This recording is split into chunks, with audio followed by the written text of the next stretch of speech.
নমস্কার বন্ধুরা, আজকের আমি যে রেসিপিটা আপনাদের সাথে শেয়ার করব সেটা হলো চিংড়ি দিয়ে ঝিঙে আলু ঝোল। আমরা তো অনেক চিংড়ি দিয়ে অনেক কিছুই রেসিপি খেয়েছি, চিংড়ির মালাইকারি, চিংড়ির ঝাল, কিন্তু আমি বড় বড় চিংড়ি দিয়ে আজকে ঝোল করব। তার জন্য আমি 5টা বড় বড় চিংড়ি নিয়েছি। চিংড়িটাকে খুব ভালো করে আমি পরিষ্কার করে নেব। আমি পুরো খোসা ছাড়িয়ে করব, যাতে বাচ্চাদের খেতে সুবিধা হয়। পুরো খোসা ছাড়িয়ে ওর নোংরাগুলো যা যা আছে সেগুলো সব পরিষ্কার করে নেব।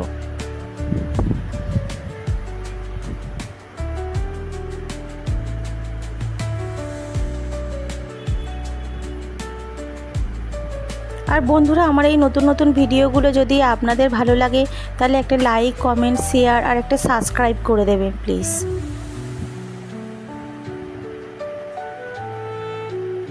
দেখুন, আমি সবকটা চিংড়ি ছাড়িয়ে নিয়েছি।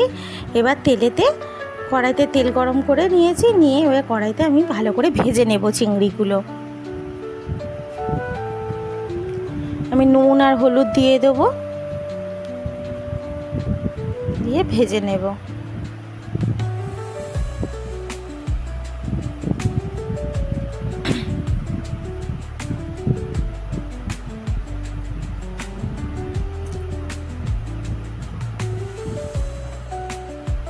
আর প্রচণ্ড গরমে এই রেসিপিটা কিন্তু খুবই শরীরের পক্ষে ভালো। চিংড়িগুলো আমার ভাজা হয়ে গিয়েছে, আমি তুলে নেব। খুব খুব কড়া করে ভাজবো না, হালকা একটু ভেজে নেব।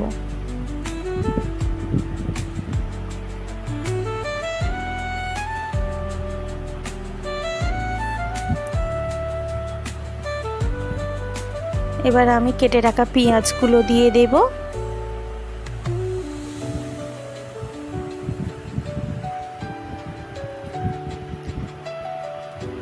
ওই তেলেতে ফোড়নে পেঁয়াজ দিয়ে দেব।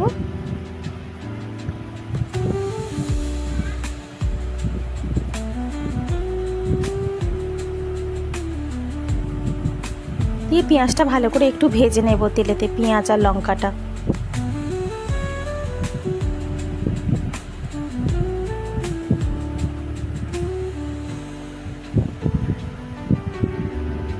আর আমি 5 ফোড়নটা প্রথমে দিতে ভুলে গিয়েছিলাম। আর আমি ওই পেঁয়াজের উপর একটু পেঁয়াজটা করে তেল বের করে আমি তাতে ওই তেলেতে একটু 1 চামচ 5 ফোড়ন দিয়ে দেব, দিয়ে ভালো করে আর একটু ভেজে নেব। এবার কেটে রাখা আলু দিয়ে আমি ভেজে নেব।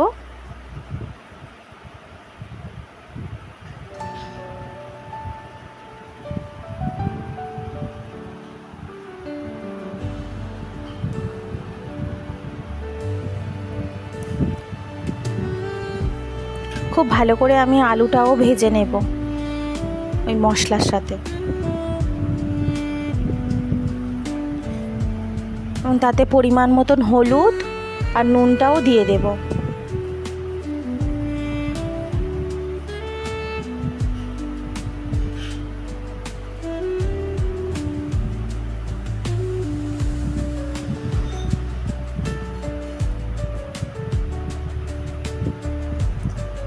আলুটা দিয়ে খুব ভালোভাবে, আলুর সাথে মশলাগুলো দিয়ে খুব ভালোভাবে কষিয়ে নেব।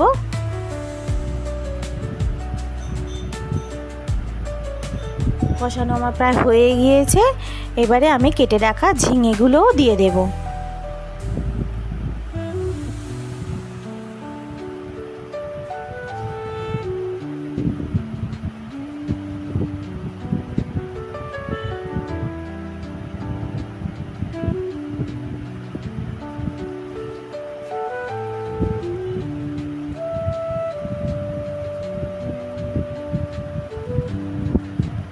আর বন্ধুরা, আমি 1 সপ্তাহ ভিডিও দিতে পারিনি, কারণ আমার শরীরটা প্রচণ্ড খারাপ ছিল, তাই দিতে পারিনি।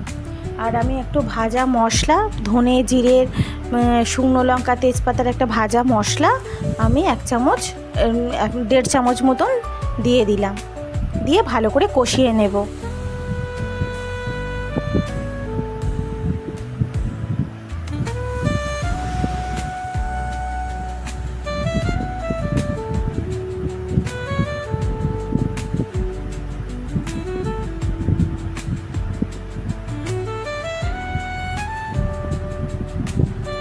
ঝিঙে থেকে আমার প্রায় জল বেরিয়ে গিয়েছে।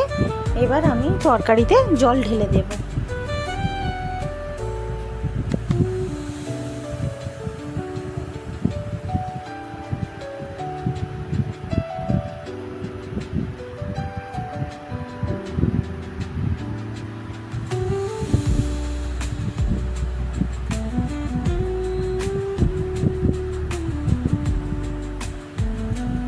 তরকারিতে আমি জলটা ঢেলে দিলাম।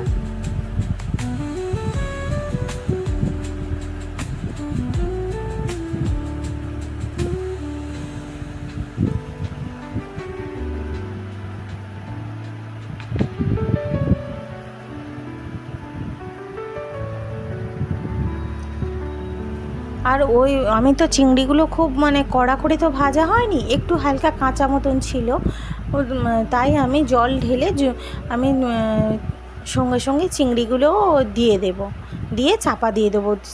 চিংড়িগুলো আমি ওই তরকারিতেই ফোটাবো।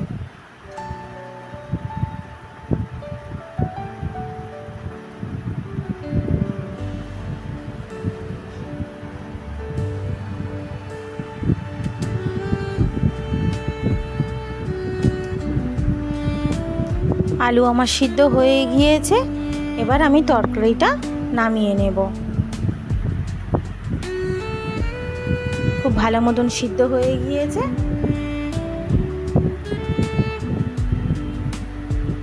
এবার আমি পরিবেশনের জন্য একটা পাত্রে ঢেলে নেব তরকারিটা।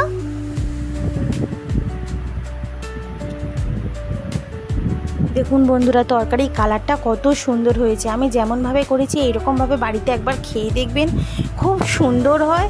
আর এই গরমে তো এইটা খুব সুন্দর লাগবে। মালাইকারি বা ঝাল তাদের টেস্ট একরকম, কিন্তু গরমের সময় এটা মানে এই তরকারিটা খুবই শরীরের পক্ষে খুবই ভালো। চিংড়ির তরকারি, দেখুন কালারটা কত সুন্দর হয়েছে। দেখা হচ্ছে পরবর্তী ভিডিওতে নতুন একটা রেসিপি নিয়ে। আর ভালো লাগলে একটা সাবস্ক্রাইব করে দেবেন। নমস্কার।